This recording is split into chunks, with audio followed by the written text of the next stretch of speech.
Pemirsa, meningkatnya jumlah titik panas di sejumlah wilayah Indonesia seiring musim kemarau menjadi peringatan akan potensi kebakaran hutan dan lahan. Kondisi ini mendorong pemerintah untuk tidak hanya fokus pada penanganan saat bencana terjadi, tetapi juga memperkuat upaya pencegahan melalui mitigasi sejak dini.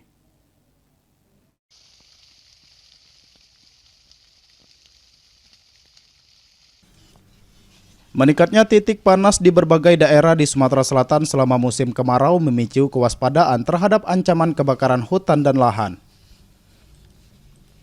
Wakil Ketua Komisi 4 DPR RI Ahmad Yohan menegaskan pemerintah perlu memiliki skema penanganan karhutla yang lebih baik, terarah dan tidak hanya bersifat reaktif. Penguatan mitigasi sejak dini harus menjadi prioritas, khususnya di wilayah yang memiliki potensi kebakaran tinggi setiap musim kemarau.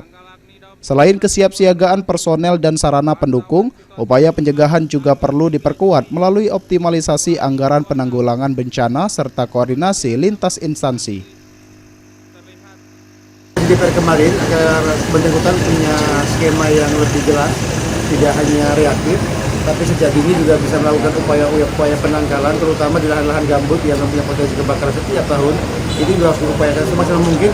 Komisi 4 DPR RI pun terus mendorong pemerintah agar langkah-langkah mitigasi karhutla dapat diterapkan secara maksimal.